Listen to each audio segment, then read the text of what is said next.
Good evening, good evening, good evening. This is Uche Joku. Welcome to the Sneaker Principle Podcast. Right now, I want to welcome you.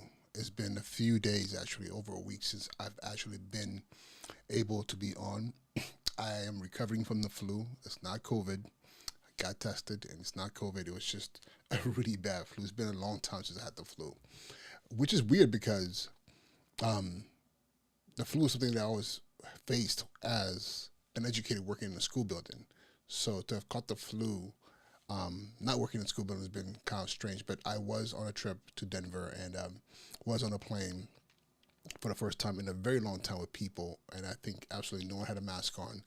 And beyond COVID, you will catch other things like you're susceptible to colds and flus and stuff like that, and the change of weather and everything else kind of played a major factor. So when I got back home, I had that itch in the throat, and it just progressed, and it knocked me out pretty much all of last week. And so I'm barely at the point of recovering my voice, but I'm so happy to be here right now. So, and to be healthy and be able to actually even be here to speak to you this evening. So I definitely want to thank you for the opportunity to be in your presence. Right now, I am just making sure that I'm operational on all relative platforms. So I'm looking right now just to see my right now how am I looking on. I'm on Twitter. So those of you who follow me on Twitter, much love, much respect. Thank you so much. And let me see here. I always have a hard time with you guys. You know my ongoing drama with. Here we go. Finally, I'm on Facebook. So if you're on Facebook, follow me right now. I'm here, and then let me make sure that I'm present on YouTube. Where are you lives? YouTube live. Am I there? Yes, I am. And got to turn the volume off on that YouTube. And last but not least, LinkedIn. And I don't know if you guys could tell my voice is still kind of like blah, but nonetheless, I'm here, and I just want to make sure that everything's good on LinkedIn. And LinkedIn's looking kind of weird. Let me click on here. Oh, I am on LinkedIn as well. So, happy Sunday. Hope everyone had a good weekend. Happy Veterans Day to all my comrades and those of you who are serving, who've served, um, who are serving, and who are looking to serve in the military. I think it's one of the greatest experiences of my life, and I want to thank all of you who are out there doing what you need to do for for the protection of your family and the country. So I'm definitely happy Veterans Day. Um, all right, let's just jump into it. This evening, what do I want to talk about this evening? This is something that has been pressing on my mind, and I guess it's educational, because Sundays is let's talk about education. I go into the news, so this is something definitely out of the headlines, something that people have been talking about. It's been trending everywhere, and I want to talk about it, but not from the same perspective as everyone. I think everything that can be said about it has been said, from our intellectuals to our politicians to our social media influencers to our pundits out there. People just have something to say. Um, but it's something I've been watching and paying attention closely to because it definitely has rattled me a little bit because of the topic that it contains. And I know this is going to sound very cliche-ish because it's just been everywhere. And it has to do with Kanye and specifically Kyrie Irving and this whole situation that's happening with Kyrie specifically and him being called or being labeled as being anti-Semitic. And it's interesting because, standing on the sidelines watching and asking myself, what is it exactly I'm hearing? What is it I'm seeing? What is it I'm feeling? As a black man, just as Kyrie is, as someone who believes that in studying and researching and definitely creating time to understand who you are in the grander scheme of things. We live in a world right now where we just kind of like we just flow. We flow with the currents. So wherever wherever the current goes, we kind of tend to kind of like, float along. So let me say we float. And it's hard to kind of like take your own sails, especially in a world where you gotta be careful about what you do, what you say, especially if you have a family, you have children, and you have bills to pay.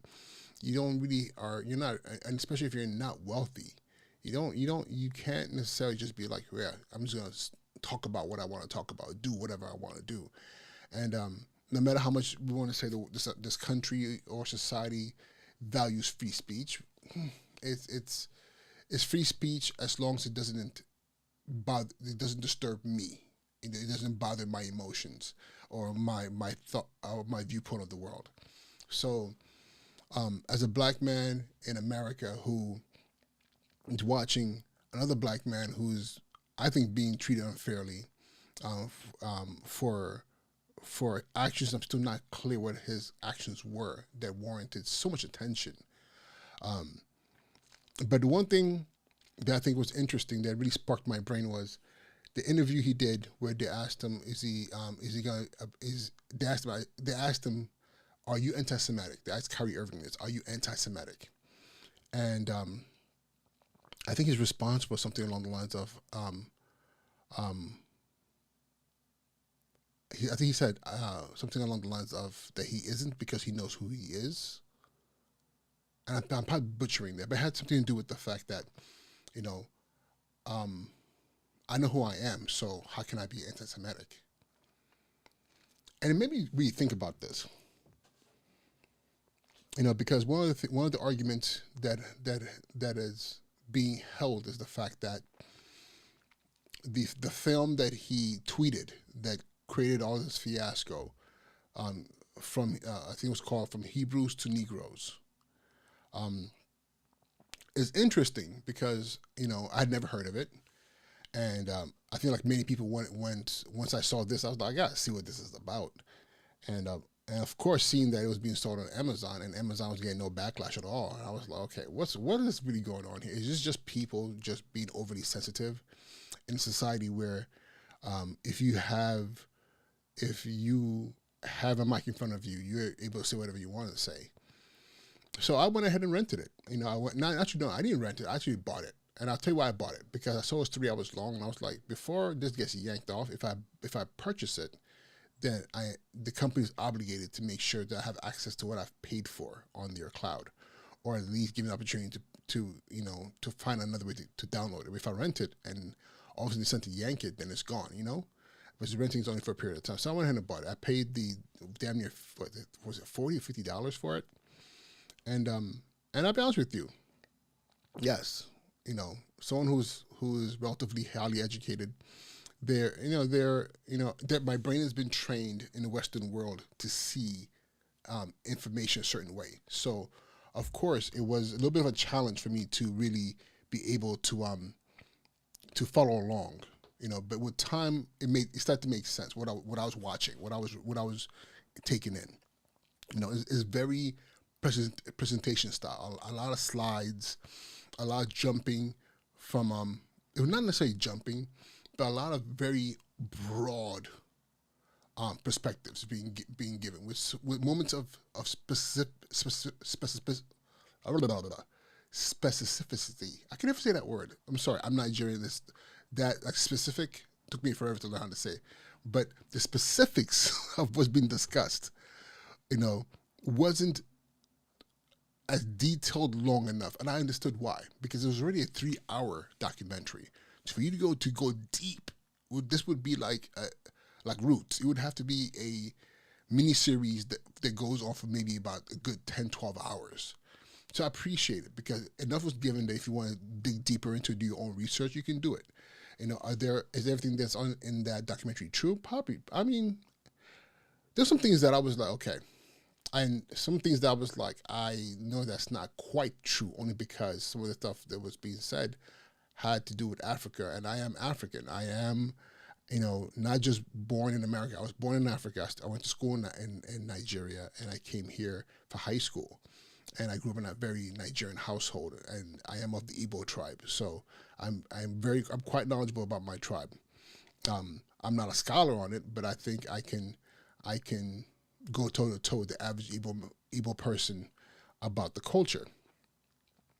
So yeah, so there's some things in there I'm just like, okay, I can see what they're saying here, but without proper context, it's not very clear. So all that stuff, right? But let me tell you, let me just get to the point.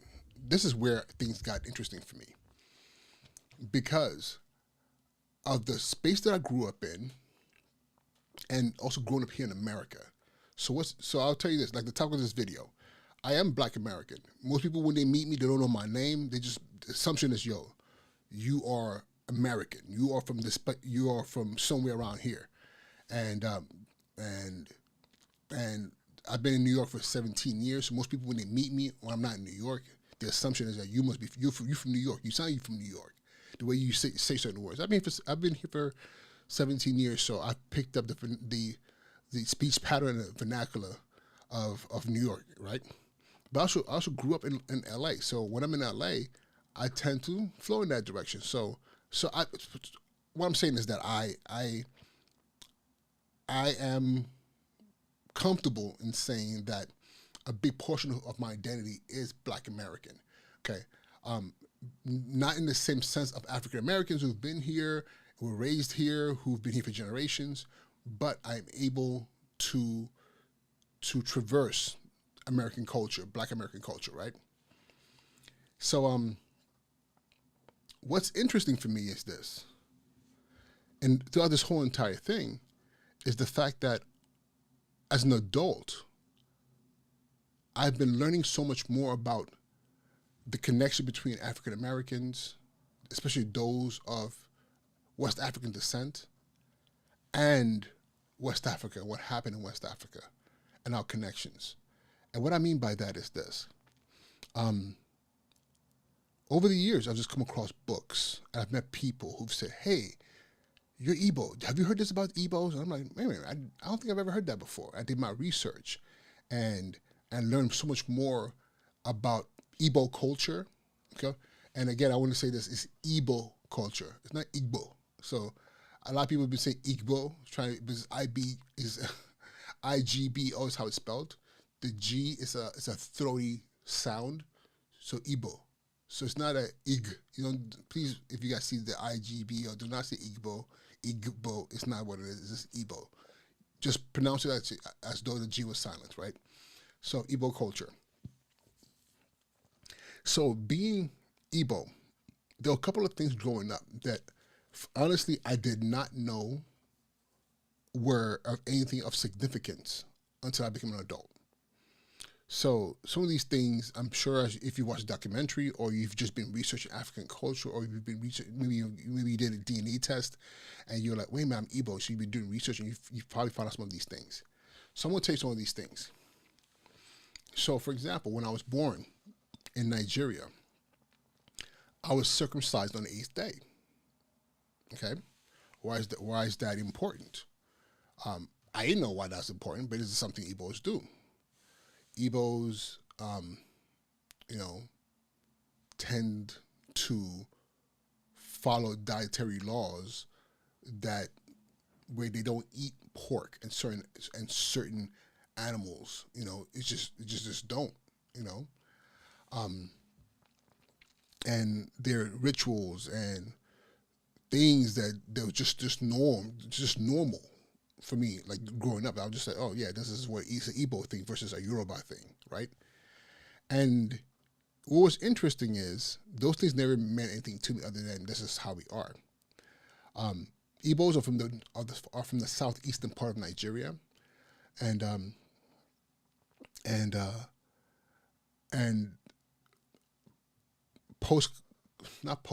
into colonialism and post-colonialism, Igbos have tended to have been Christians. They were converted to Christianity by the British colonists, right?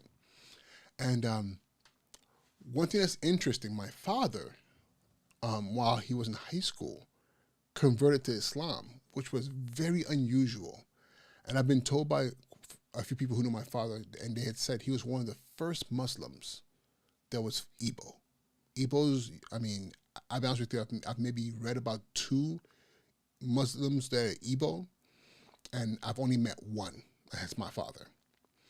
two if you include me, because I was born into Islam because my father's had already converted to Islam. So it was something that was just not very unusual. And I remember somebody asking my father, like, why did you convert to Islam? Like, what was it about Islam? I'm sorry, there was three people. My grandfather, he did convert my grandfather.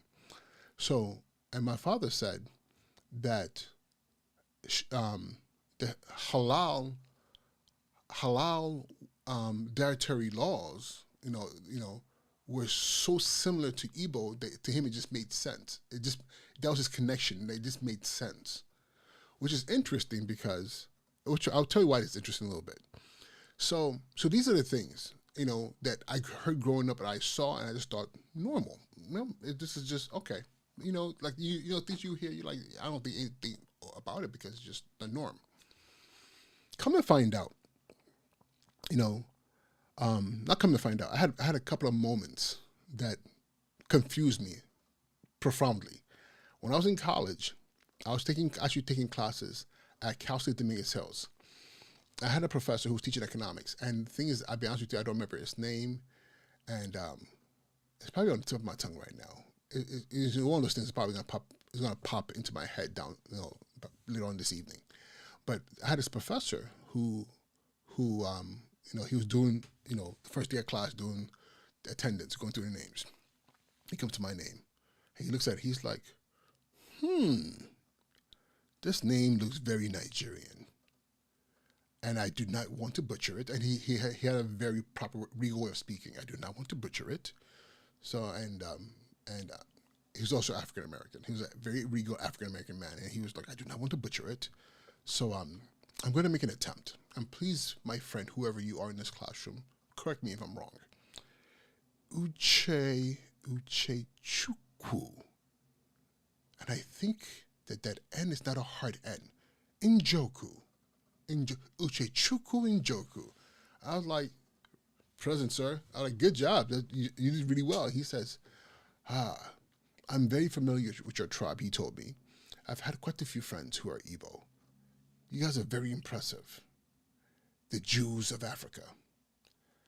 And I was like, the Jews of Africa? This was 99. I want to say this is 1999. Yeah, it was 1999, definitely 1999, spring of 1999. And what do I remember? What do I know that date? Because I was back in Rochester that following fall to finish my undergraduate work. And I'll be honest with you, I just thought he was being a little I thought he was just trying to be funny, because there's always been this insult thrown in Nigeria, that where they say that Igbos tend to be very business oriented. So when he said that, I was like, okay, that's a stereotype, but okay, he's a professor. Whatever you want to say, as long as I get an A in this class, I don't really care. But throughout the course, we would have his conversations, and he would always bring up Nigeria, like what? How much do you know about your people? And I'd always be like, I went to school in Nigeria. I was born in Nigeria. My parents are both Nigerians, and I know. He's like, but do you really know your history? And I used to be like, yeah.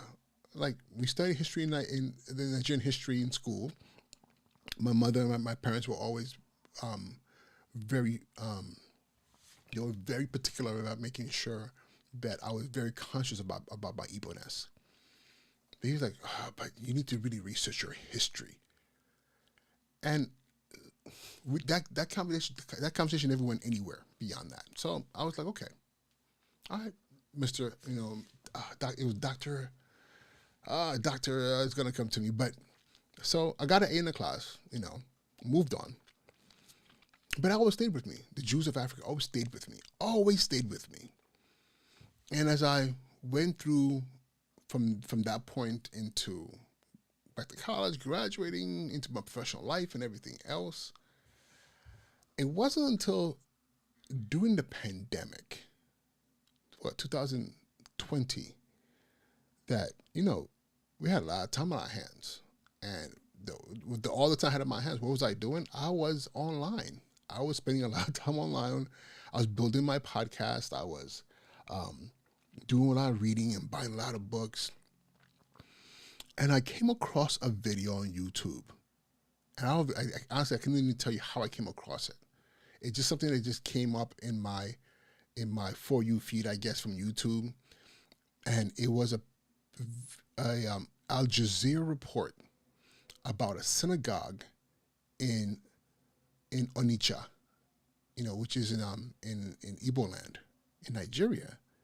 And I was like, synagogue? I was like, what the F is this?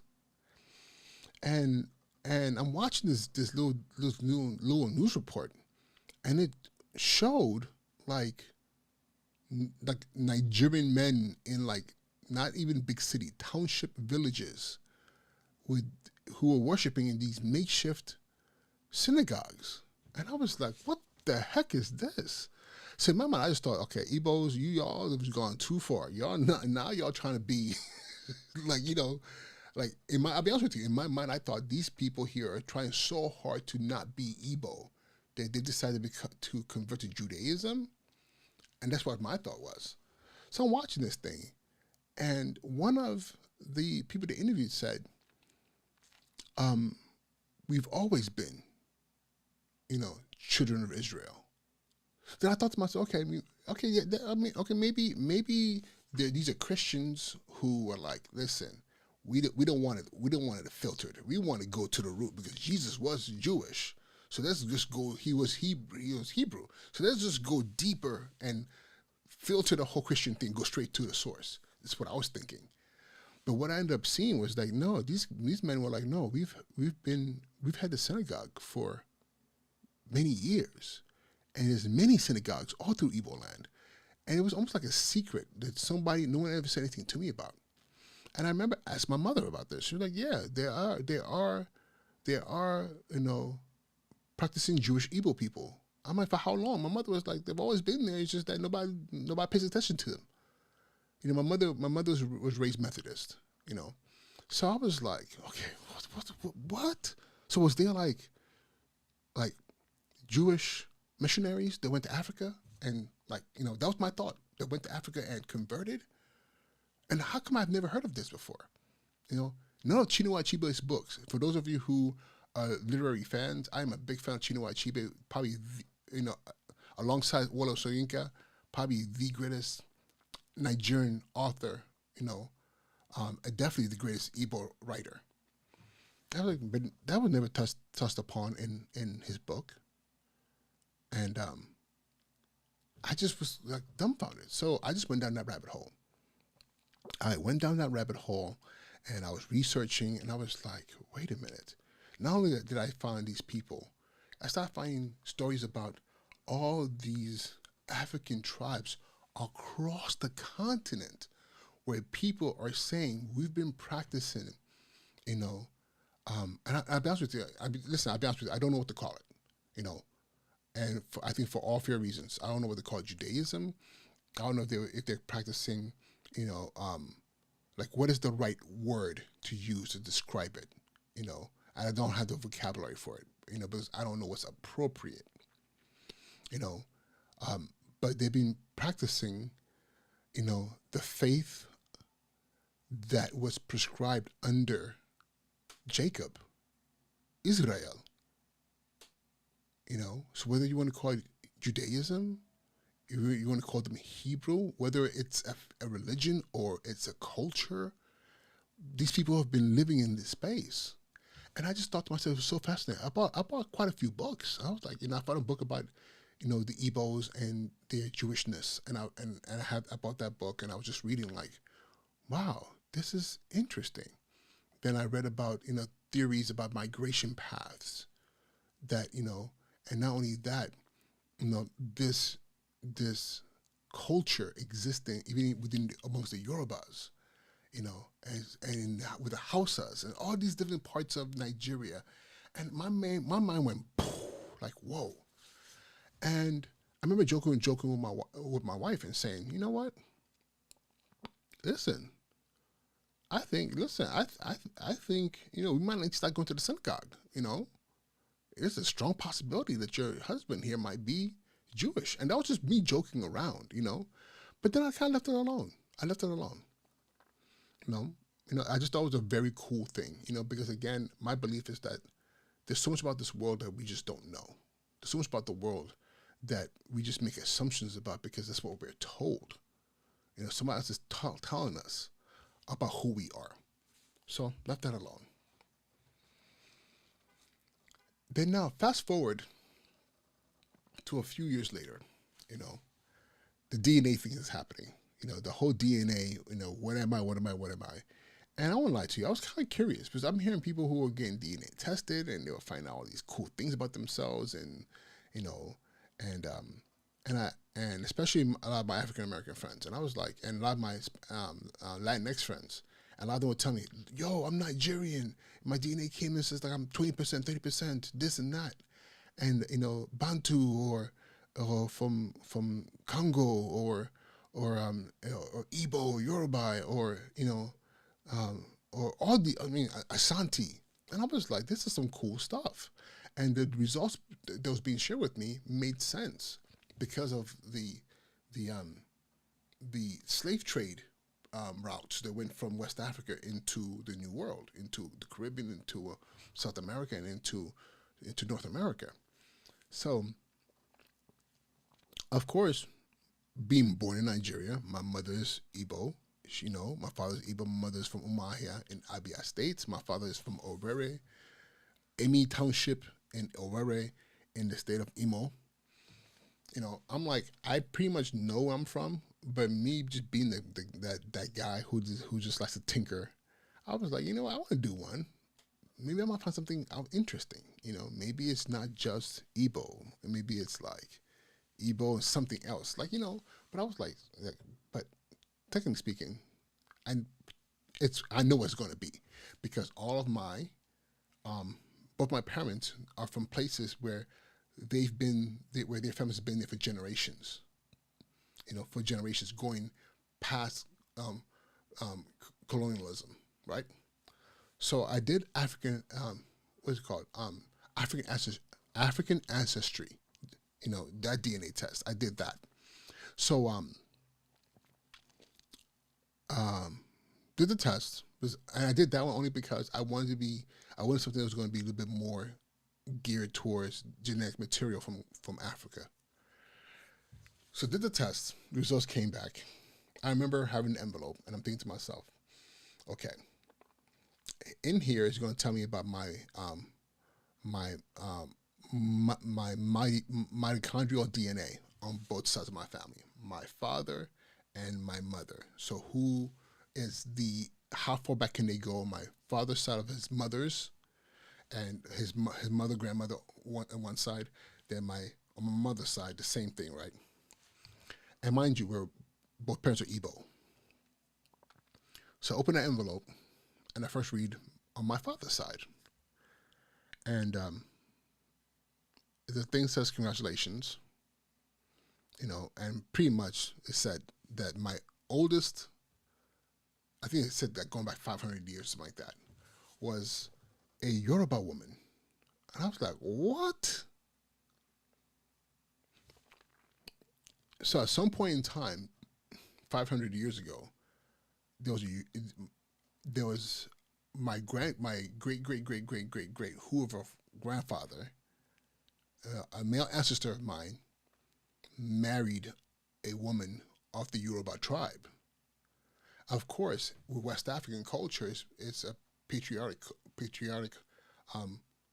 culture. So you get married and you get absorbed into your husband's clan. So I have an ancestor who married a Yoruba woman who then that union had descendants, begat and begat and begat and begat. Then eventually begat Boniface, my grandfather. No, actually begat Njoku, who was my great-great-great-grandfather. Then my grandfather Boniface, then my father Okachi, then me. Okay, so Igbos, but there was a woman who bared my first ancestor, that relationship, that connection, there was a Yoruba woman. And I was like, yo, this is crazy. Because I could not have seen that happen. But it makes sense.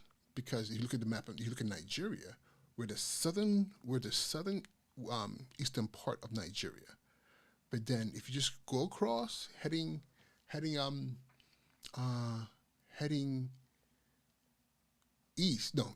west, you enter the Yoruba kingdom that spans all the way the Dahomey and into Benin, like Yoruba kingdom was huge. And it's funny because I'm looking at that, I'm like, so it makes sense that whether it was trade or just neighbors or whatever the case is, these people came across each other. And I had an ancestor who was an Igbo man who fell in love with a Yoruba woman. And from her, eventually came the Njoku clan. Well, Igbos, but with a Yoruba ancestor, at least on the mitochondrial side, right? So I'm thinking, okay, this is crazy. This is dope. Wow. Then I still had another envelope to open. Tell me about my mother's side. Man, I opened that joker, and I'm thinking, okay, it's gonna be okay. My mother is 100% pure Igbo woman, right? Open that sucker. Congratulations, Hausa. Listen, I thought I was gonna pass out. I was like, what? So, Hausa are predominantly in the northern part of Nigeria. The northern part of Nigeria going into the Sahara Desert. These are nomadic people, Hausa Fulani people who also have had kingdoms in northern Nigeria. And it's funny because I was born in northern Nigeria. I was born in the kingdom of Zaria. My parents met in northern Nigeria, both Igbos, but there were a lot of Igbos who were living in all through Nigeria. And I just remember thinking to myself, what are they talking about? My mother, Hausa. So again, on my mother's side, based on mitochondrial DNA, there was a Igbo man who married a Hausa beauty that resulted in my mother over the course of over 500 years or so. So here I am, and I'm thinking to myself, okay, I understand one thing, I'm Igbo. In culture, I'm Igbo in name. You tell me where's my home, I can tell you, I can go with my kinfolk in Umahia, in Abia State. Or I can go to my father's land, my land, in Owerri, in Imo. But however, in my genes was a Hausa, I'm gonna call it a Hausa beauty. But my mother's beautiful. There was a Hausa beauty that started what would end up becoming me. And on my father's side, there was this regal, powerful woman who was Yoruba that would end up becoming me. But two Igbo men, one 500 years or so married a Yoruba woman, 500 years or so on the other side married a Hausa woman. And here I am. And it's interesting because I'm just like, okay, so this is my identity, right? I'm Igbo, but I'm discovering all these other things. I had a professor who says, hey, Jews of Africa, and this is in 1999, Jew of Africa, you should learn about yourself. And I'm thinking to myself, I don't know what this dude is talking about. Just give me my A. I don't think I got it. I think I got like a B+, but still, okay? Then I come across, I jump onto the fad with genetic testing, and I find out what I did not expect at all. Blew my mind. To this day, it blows my mind. The three major tribes of Nigeria are the Hausa, Yoruba, and Igbos. And in me is all three of them, right? Based on genetic testing. Okay, bet. So let's fast forward now. Let's fast forward to this whole Kyrie situation. And that question, the question and his response of, how can I be anti-Semitic if I know who I am? I think that's what he said. And if that's not what he said, please feel free to correct me in the comments. And I'm going to look it up myself as well and correct myself if I need to.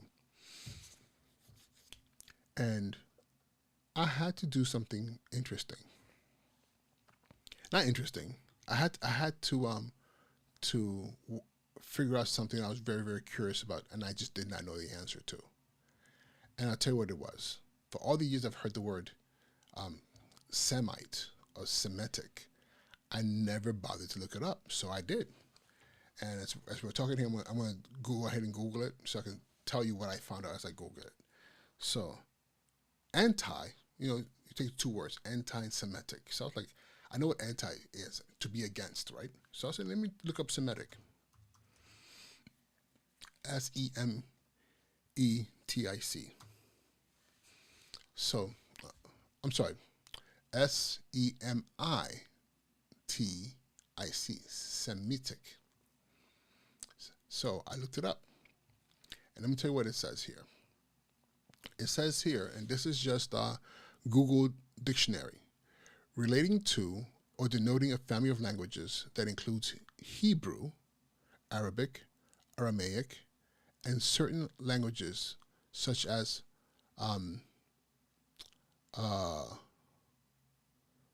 Phoenician, Akkadian, constituting the subgroup of Afro-Asiatic family.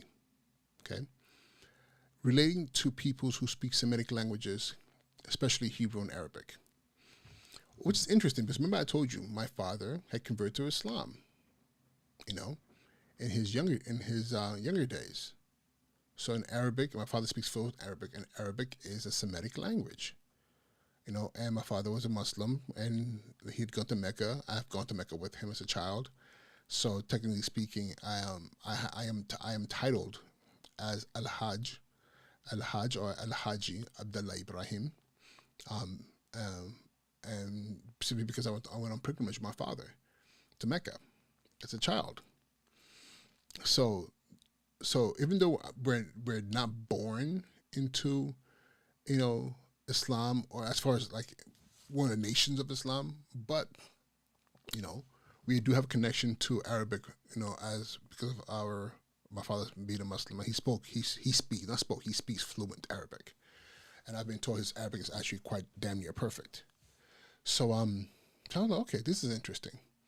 But the thing that made me now think, where it says constituting the constituent, what's wrong with my pronunciation? Constituting the main subgroup of Afro-Asiatic families. So I was like, Afro-Asiatic? Okay. I joke around that all the time.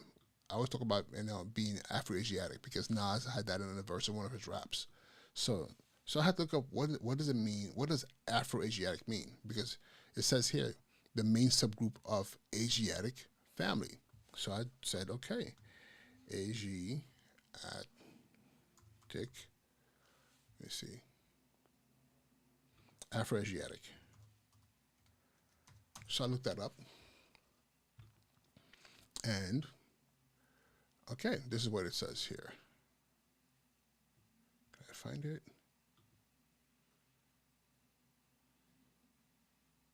Where are you?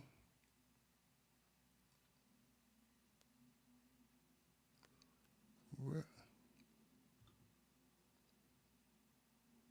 Okay.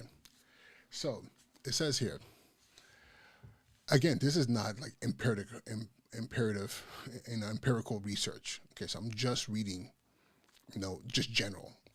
It says here, Afro-Asiatic, relating to or denoting a family of languages spoken in the Middle East and North Africa. The family is commonly divided into 5 groups: Semitic, Omotic, Berber, Cushic, and Chadic. Ancient Egyptian was also a member of this family. Okay. Now, this is where it gets interesting. Are Nigerians Afro-Asiatic? That's a question that pops up on here. And it says here, another surprising fact about Nigeria's language family classification is that Hausa, okay? Remember, Hausa, which is what was found in my DNA on my mother's side. So there was an Igbo man who married a Hausa woman 500 years ago that resulted in my mother. It says here that Hausa, the most prominent member of the Afro-Asiatic family in Nigeria, shares the same ancestor of the Angas of Plateau State. In fact, just like Hausa, Angas belong to the Chadic subfamily of the Afro-Asiatic language family. Okay, so Hausa is a subfamily of Chadic. So it's interesting because we know that the Afro-Asiatic as a main group are Semitic, language-wise, right? And then Chadic as a subgroup, it contains Hausas. So I'm sitting there thinking to myself, like, okay, in the conversation about being anti-Semitic, I asked myself, with full curiosity, has Kyrie done his homework, genetic testing, did some studies, and based on language of definitions, academic definitions of what Semitic is and the Afro-Asiatic spaces of sub-languages and things like that, and cultures and all those things that exist within these African tribes, which now, I think I didn't tell you this earlier, which now are really in alignment with a lot of the kosher laws and a lot of the, the laws from the Torah on how to live and how to eat and all these things that were part of the covenant that was made between God and Abraham, and then with Jacob, who became Israel, and the 12 tribes and all these things that existed in all these African tribes before Europeans even came into Africa and started to colonize. Again, I'm not here as a scholar of any type. I am just someone who has enough critical thinking to ask myself, like, wow, is there a connection here?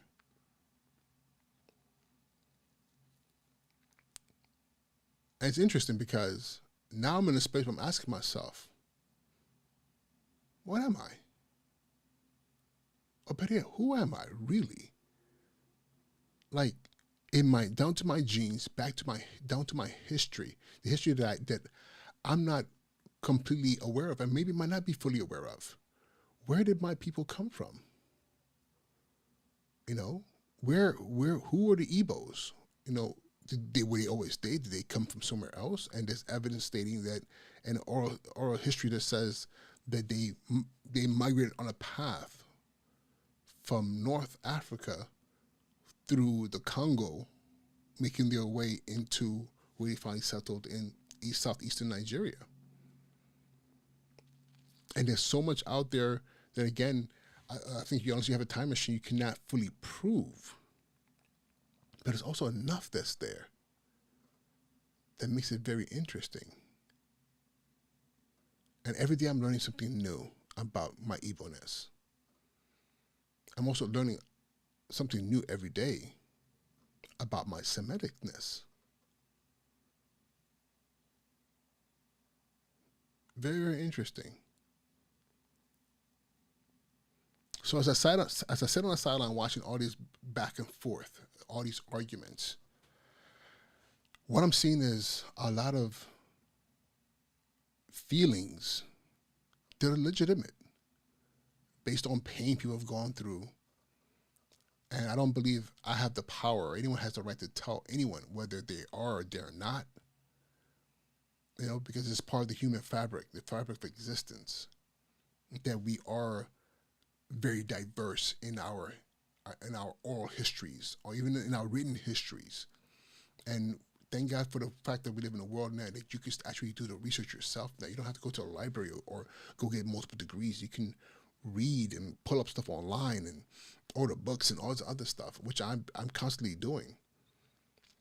Because at the end of the day, people are having these arguments about Kyrie, and it's really based on what somebody else told them and not necessarily based on the research they've done.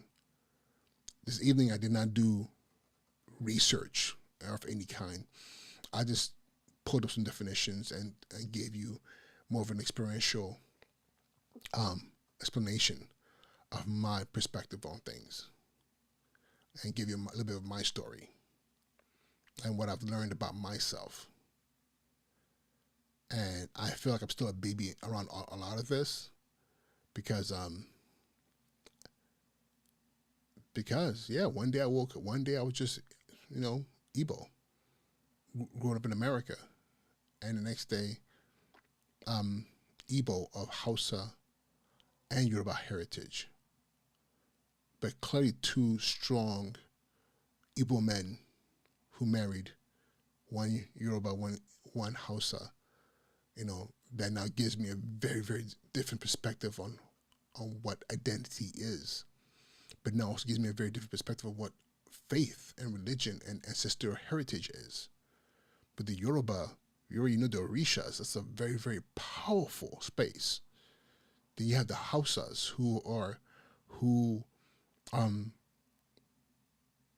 again, I need to do my research because I'm like, how many of them were Muslims and how many of them were Jewish, and that Chadic subgroup were there, Hebrews and like Hebrews, or I'm not Hebrews because they wouldn't be Chadic, but were there converts or people who just were Jewish. Like I don't know, So it's interesting because again, even right now as I'm thinking about it, I'm speechless. But what I do know is this: I'm excited. And I think this whole fiasco, as unfortunate as it is, and as much as it's hurt people, I think it's given us an opportunity to crack a book, to pause and do some reading and rediscover yourselves. We live in a world right now where it's so caught up with so much bullshit. Let's be honest, there's so much bullshit, so many distractions, that we are weak in character, we are weak in faith, we are weak in culture. We're weak in identity. And I'm hoping this gives people an opportunity to say, let me go find out some more about any of this. Let me find out where I fit in any of this. And I hope, if you're listening to this, that you find the time and strength and the focus to dig deeper into who you are. And don't let other people tell you, no, that's not true. That's not allowed. How do they know? They don't. Nobody really knows. But if by doing a deeper dive, you might be able to tap into something in your DNA, something in your in the ancestral plane that nudges you in the right direction and gives you permission to explore who you are fully, and not based on some societal nonsense that came out of slavery and it came out of colonialism. I'm a believer that our ancestors are constantly speaking to us. They're constantly calling out to us, but we just don't hear them. Like when I have a professor who just keeps on harping on, Jews of Africa, Igbos are Jews of Africa, and I'm thinking to myself, what is this man talking about? And that was in 1999. I was in college. When surfing the internet says Al Jazeera pops in my feed, and hey, look at this synagogue of practicing Jews in Igbo land. And I'm like, that's a lie. That's not true. That's not possible. I would know about that. Then I learned it goes much deeper across the continent.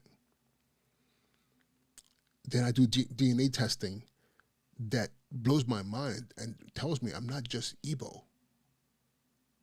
I'm deeper into the culture of West Africa, from Igbos all the way into Yorubas.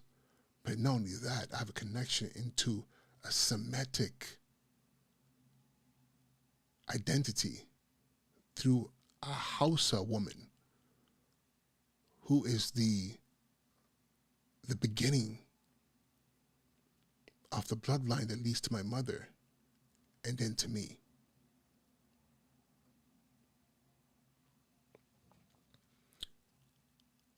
I say all this again to remind you, let's stop with the back and forths, and let's spend some time digging within. You want to change the world? Change yourself. Become that thing that the world needs. And the only way we can do that is if we turn inside. We need to fight the inside of us and make the inside of us right. Physically, mentally, emotionally, and definitely spiritually. And do know I am not going to stop exploring what all the things I said to you this evening means. Especially means as far as my identity is. Because that identity taps into my children as well. Because I want them to know how much of Igbo or Yoruba or Hausa or Semitic or even possibly, a bloodline coming from Israel as well. I'm not talking about Israel, the country that exists right now. I'm talking about Israel, Jacob.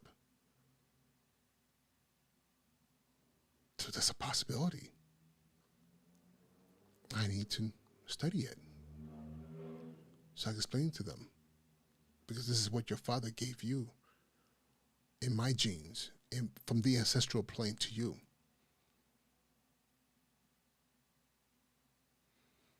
All right, ladies and gentlemen. I'm going to go ahead and close this episode. Let me take a quick sip.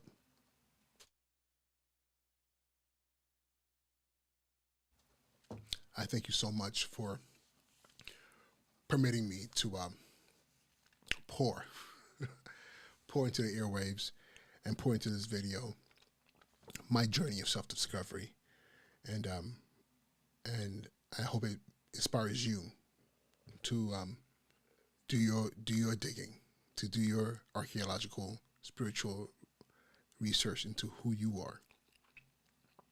And with that being said, thank you so much for this evening and for your time.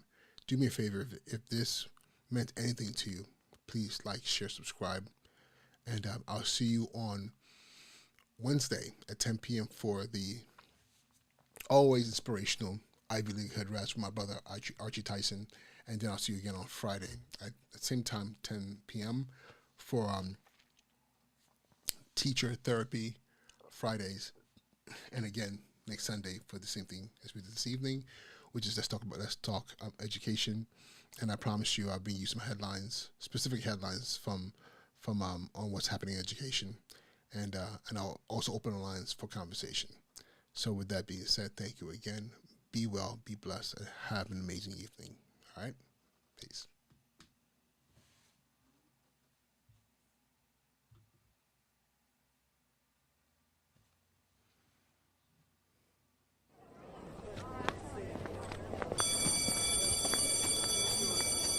And now he's been promoted.